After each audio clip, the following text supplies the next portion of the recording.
Well, it's a snow day. Kids are home. Em's not going into work. She's going to work from home, and so am I. Though that's not unusual. I work from home every day. I did have a meeting about 2 hours away, but that got canceled, so I have some free time this morning before work starts, which is pretty awesome. The kids are inside. I'm sure they'll be out here sledding, and we'll probably clear off the ice rink. It hasn't snowed that much, but it's supposed to warm up and get rainy and switch back and forth, so it's going to be messy. But at any rate, Michael was here yesterday and helped me with the zipline project. And we had a lot of difficulties with two trees not doing what we wanted them to do. I had planned, or had in my head, I guess I didn't have a plan, but I had in my head that we would accomplish a lot more yesterday than we did. So,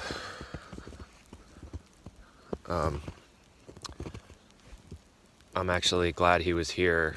I mean, it's fun to work with him anyway, and especially in the woods, we both enjoy that kind of work, but just having a fresh perspective and set of eyes really helped solidify what needs to be done to make this a feasible zip line. But anyway, take a look at what we've cleared here. So I was going to go to that tree that's over right by the corner of the woodshed. It's a little poplar tree, maybe, I don't know, it's probably 10 to 12 inches at breast height diameter. And Michael's first thought was, that's not substantial enough, and he's right, it's not. It was kind of like, I would really like the zip line to go here over whether or not it can go here. So we changed the plan, and we're going to go to this big beefy maple tree. That being the case, we had to do a little bit more clearing, because that basically is moving the trajectory of the zip line about 10 feet to the left. So we ended up spending the morning clearing this to that big pine tree up there with the 2 branches that branch off. So it's looking good. I do have a lot of cleanup to do, and Michael wants to come back and help with other aspects of the project. I came out today, the ladder's still up here. As I said, there's a lot of cleanup. We did have to bring down this ash tree that's across the pathway, and that was leaning up against the pine tree, and that took quite a bit of work, because it was leaning and it wanted to go through the crotch of the pine tree away from me, where I am now. And then we had a big maple tree that was growing up in between this hornbeam and the 2 cedars, and I wanted that to fall this way, and I didn't think it was going to, but I tried it, and I was right.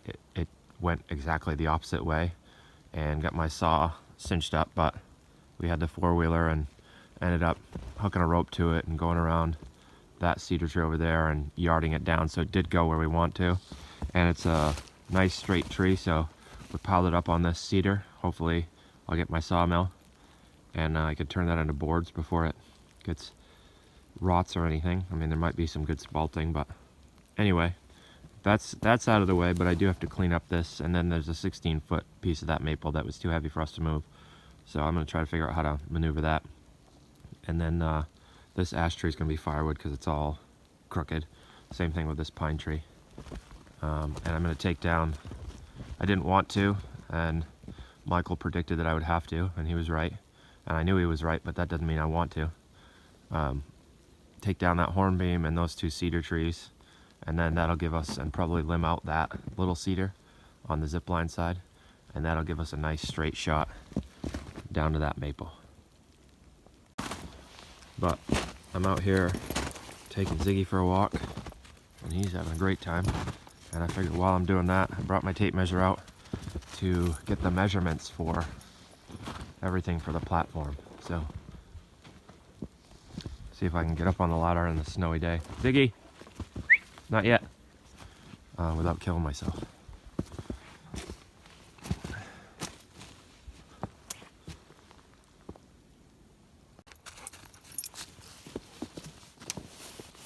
You want to climb the ladder, bud? Hey, if I put my coffee on the ground, you gonna drink it? What a good boy.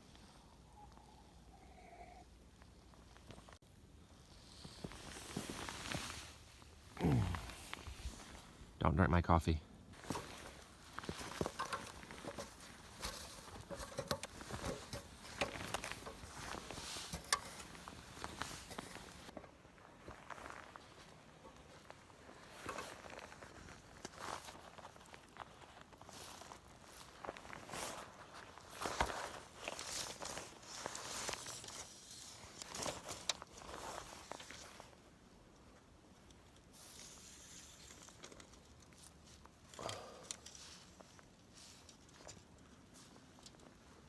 Okay, 10 feet.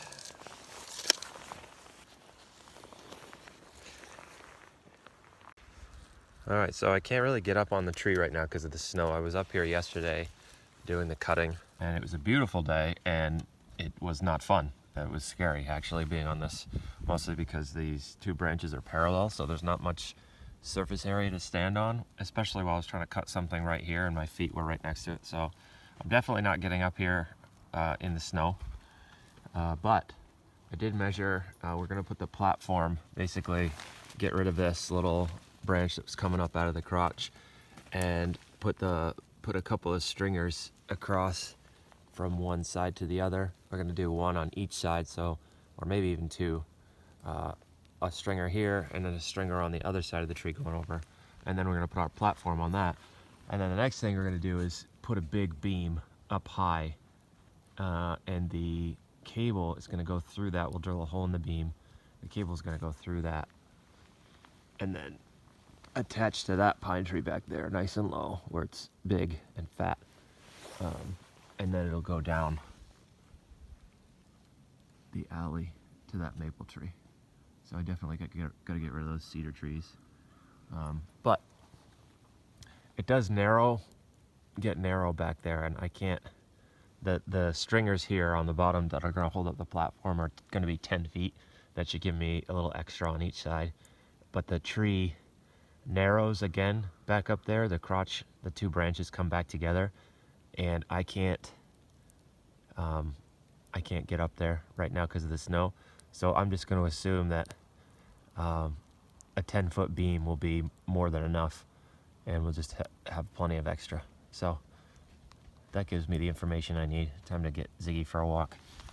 He's pretty much wondering what the heck I'm doing up here and why I'm not walking. One of my great joys is found in my daily walk through the woods with Ziggy, and I'm in good company. I'm currently reading The Nature Fix by Florence Williams. In her book, she quotes Nietzsche, Thoreau, and Walt Whitman, the latter of whom wrote, "To you, clerk, literary man, sedentary person, man of fortune, idler, the same advice. Up! The world, perhaps you now look upon it with pallid and disgusted eyes, is full of zest and beauty for you, if you approach it in the right spirit. Out in the morning."